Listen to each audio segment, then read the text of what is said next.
Hi, welcome to another day in the life of a Mexican mom in Scottsdale. So I recorded this whole voiceover yesterday, but somehow it got deleted. So I'm taking it as a sign from the universe to re-record and just talk about something real. Originally, this video was just about me cleaning and going on a date with my husband. Let me tell you a little bit about the hell I went through to get here. So let's clean this house and go on a date with my second husband. But first, we have a little lucha libre going on. I started dating my first husband when I was 13. Got pregnant when I was 15. We basically grew up together. Had another baby, married him. Then he started using drugs and alcohol and got really abusive. But you know, like raised in a traditional Mexican family, everybody was like, oh, he's gonna grow out of it. Just stick it out. Can't give up on him. You should try to help him. And to be honest, I probably didn't help his addiction. I was absolutely overwhelmed with 2 kids. I was working full time, going to school full time. The guy was stealing my money. So I became this awful, unhappy person. I remember one time I got really sick and I actually was hoping that it was something serious so I could take a break. And it was valley fever, almost died. So basically that's how awful my life was. I went to go talk to the Catholic priest who married us and he told me to tough it out and pray about it. So you know what I did? The exact opposite. I freaking got out of there. I got a divorce. Instantly, my life started to improve. It's a lot easier to focus on your career when you don't have somebody dragging you down and stealing from you. I bought a house. I bought a brand new car. And a couple years later, I met my new husband. And this is him taking me on a date. New husband is named Shane. And he's the polar opposite of my first husband. I told him about my traumatic experiences. And little by little, he finds ways to heal that. But it's so crazy how you could evolve to be a different person just by being with the right partner. I'm nothing like how I used to be. I'm freaking happy. I love having a good time. I'm such a chill mom now. I actually have hobbies. So I started college with my first husband and I started studying art, but then it became apparent that I needed to major in something that was going to make us money, especially since I was the only one working. So I stopped being creative. And then when I met Shane, instantly he ignited that spark again. The first year I met him, he bought me a camera. He got me tons of art sets. He bought me a piano, which I learned how to play. And I'm finally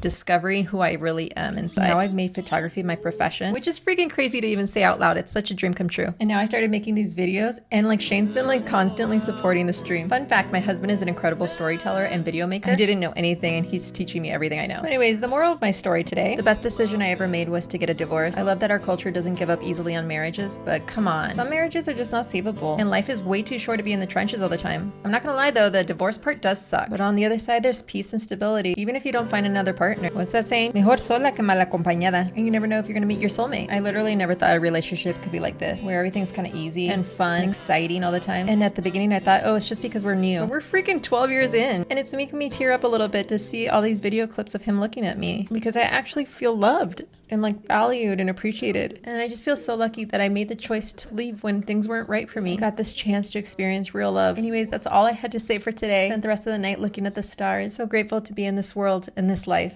All right, see you guys tomorrow. Bye.